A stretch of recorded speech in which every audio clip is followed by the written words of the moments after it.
बिस्मिल्लाहिर्रहमानिर्रहीम जी, अस्सलाम वालेकुम। इल्फ्री में आप सबको एक दफ़ा फिर से खुश आमदीद। आज हम चैप्टर नंबर 9 करने जा रहे हैं, क्लास 9 की मैथमेटिक्स का, क्योंकि ये वाला पोर्शन जो है वो लॉन्ग सेक्शन में थ्योरम्स के साथ क्वेश्चन आ जाता है, तो हमारी कोशिश है कि आपको ये भी सिखा दिया जाए। इससे पहले कि हम इस क्वेश्चन को सॉल्व करने की कोशिश करें, अगर आपने हमारे चैनल को लाइक एंड सब्सक्राइब नहीं किया तो प्लीज़ हमारे चैनल को लाइक एंड सब्सक्राइब कर दें और बेल आइकन भी प्रेस कर दें। कुछ बेसिक कॉन्सेप्ट्स हैं वो ज़रा समझ लेंगे। ये क्वेश्चन आप देखें जी, ये लिखा है प्रूव दैट ए, ये आपके पास दो आप कोऑर्डिनेट्स आगे एंड बी एंड देन दो कोऑर्डिनेट्स आगे सी और देन दो कोऑर्डिनेट्स आगे ए बी सी, ये 3 पॉइंट्स हैं जो कह रहा है कि दे आर कोलिनियर। तो यू हैव टू प्रूव के वेदर दे आर कोलिनियर और नॉट। ठीक है, तो कोलिनियर होने के लिए सबसे इंपॉर्टेंट बात क्या है।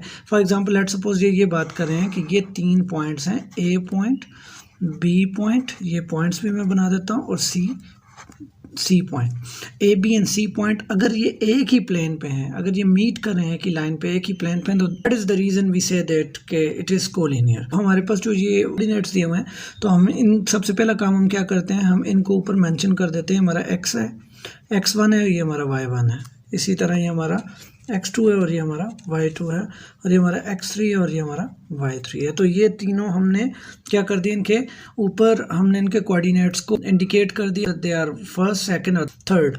अब ये तीनों कर दिए। यहाँ आपको याद रहे कि डिस्टेंस फार्मूला यूज़ होता है, और वो डिस्टेंस फार्मूला ये देखें जी, मैंने साइड पे लिखा हुआ है, ए बी का भी लिखा हुआ है, बी सी का भी है और ए सी भी।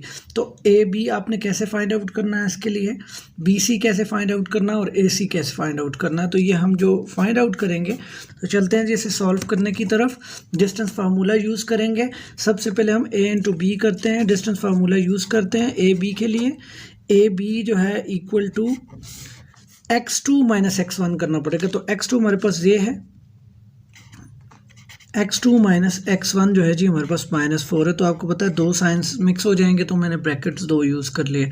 और होल स्क्वायर फार्मूला में है जी प्लस, एंड आगे क्या है y2 माइनस y1। तो y2 जी ये है 4 एंड y1 जो है जी माइनस करना हमने, और -3 जो है ये एक्चुअली खुद ये जो कोऑर्डिनेट है वो -3 है। तो मैंने दो ब्रैकेट्स डाले ताकि माइनस जो है वो मिक्स ना हो जाए, दोनों साइंस मिक्स ना हो जाए। तो ये उसके ऊपर स्क्वायर डाल दिया।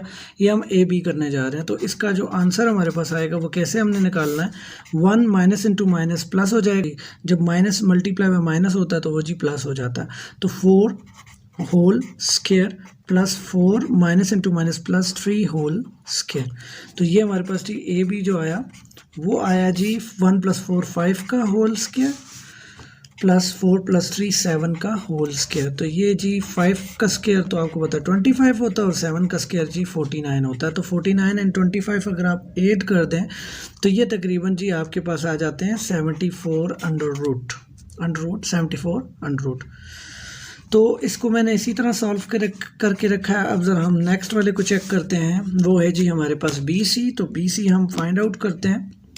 इसको आगे फॉर द टाइमिंग सॉल्व नहीं कर रहे अभी ना, अगर ज़रूरत पड़ी तो हम सॉल्व करेंगे। तो बी सी फाइंड आउट करने के लिए हम क्या करते हैं जी, x3 माइनस x2। तो x3 जो है हमारे पास जी वो आ जाता है जी 6। तो x3 माइनस x2, तो x2 आपके पास जी 1 है, तो 1 का होल स्क्वायर प्लस y3 जो है जी वो क्या है 11, एंड माइनस y2 जो है जी हमारे पास 4। तो ये हमने 11 माइनस 4 होल स्क्वायर कर दिया। तो इसको हम सॉल्व करते हैं। 6 माइनस 1 5 का स्क्वायर प्लस 11 में से 4 निकाले 7 का स्क्वायर, अगेन 5 का स्क्वायर जो है जी वो हमारे पास 25 प्लस 7 का स्क्वायर जी वो 49। तो वही बात अगेन ये जी 74 अंडर रूट 74 के इक्वल आ गया। तो बी सी भी हमारे पास अंडर रूट 74 के इक्वल आ गया। अब हम जी थर्ड की तरफ चलते हैं, वो है जी ए सी। हमें ए सी फाइंड आउट करना है। तो ए सी फाइंड आउट करने के लिए हमें क्या करना पड़ेगा, हमारे पास फार्मूला है x3 माइनस x1। तो x3 हमारे पास यहाँ पे जी 6 है, और x1 हमारे पास जी -4 है। तो 6 और ब्रैकेट में माइनस और -4 का होल स्क्वायर प्लस y3 जो है जी हमारे पास 11 है, और y1 हमारे पास जी -3 है। तो यहाँ पे हम क्या कर देंगे, 11 माइनस और -3 होल स्क्वायर, ये भी लिख लिया हमने। अब हम नेक्स्ट स्टेप में क्या करते हैं, 6 minus into minus plus 4, 6 + 4 whole square plus 11 minus minus into minus plus 3 का होल स्क्वायर, 10 का होल स्क्वायर प्लस 11 प्लस 3 14 का होल स्क्वायर। तो आपके पास ये ACB फाइंड आउट कर लिया आपने। AB प्लस BC जो है, जब इन दोनों का आंसर AC के इक्वल आ जाएगा तो इस कंडीशन में हम कहेंगे कि ये तीनों पॉइंट्स जो हैं कोलिनियर हैं।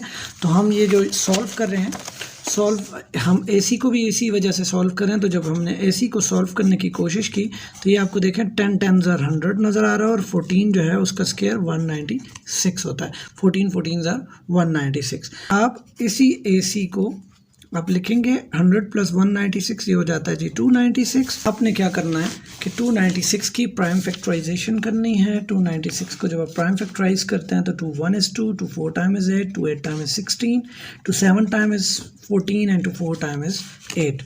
Again 2 3 time is 6, 2 7 time is 40 and 37 आपको पता प्राइम नंबर है तो वो आप उससे 37 1 से 37। तो आपके पास यहाँ AC इज इक्वल टू क्या आया, 2 का स्क्वायर, क्योंकि ये एक पेयर बन गया 1 और 1 2, और ये 2 इंटू 37, क्योंकि ये दोनों जो हैं ये बाहर निकाले नहीं जा सकेंगे क्योंकि स्क्वायर रूट से ये कट नहीं सकते, इनका स्क्वायर नहीं आया। तो AC जो है हमारे पास क्या होगा कि ये अंडरूट जी इसका भी है और ये अंडरूट 2 इंटू 37 का भी है।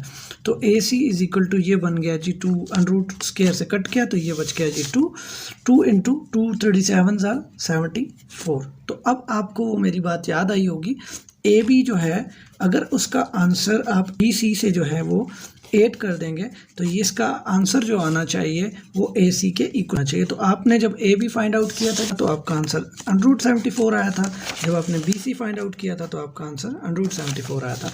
तो आपने AB की जगह क्या कर देना है, अंडरूट 74, और आपके पास BC की जगह भी अंडरूट 74, और AC अभी आपने फाइंड आउट किया वो है जी 2 अंडरूट 74। तो देखें अंडरूट 74 एंड अंडरूट 74 इनके साथ कुछ नहीं, तो ये क्या है 1 एंड अगेन 1 एंड 1 ये 2 हो जाते हैं, लेकिन इसके लिए आप अगर अंडरूट 74 कॉमन ले लें तो ये बच जाएगा अंदर 1 plus 1 is equal to 2 under root 74, और अंडरूट 74 और यहाँ आ जाएगा आपके पास 2, 1 प्लस 1 2 एंड 2 इंटू अंडरूट 74। और अगर आप इसे सीधा सीधा लिखना चाहें तो अरेंज कर दें 2 into 74 under root 74 is equal to 2 into under root 74। तो देखें जी आपने इनको लेफ्ट साइड को राइट साइड के इक्वलेंट कर दिया। यहाँ हम ये कह सकते हैं कि ये जो A पॉइंट है, B पॉइंट है और C पॉइंट था, तो A point, B point, C point जो है वो तीनों पॉइंट जो हैं वो एक ही प्लेन पे लाई करते हैं। That is why both A, B and C points are collinear. तो जी ये क्वेश्चन भी हमने सॉल्व कर दिया। उम्मीद करता हूँ ये क्वेश्चन आपको इजी लगा होगा। अगर आपको मेरा मेथड इजी लगा है तो काइंडली मेरे चैनल को लाइक एंड सब्सक्राइब करें और बेल आइकन को भी प्रेस करें ताकि मज़ीद अपडेट्स आपको मिल सकें। नेक्स्ट वीडियो में इंशाल्लाह मैं इसी एक्सरसाइज के नेक्स्ट क्वेश्चंस भी सॉल्व करके अपलोड करूँगा। अल्लाह हाफिज़।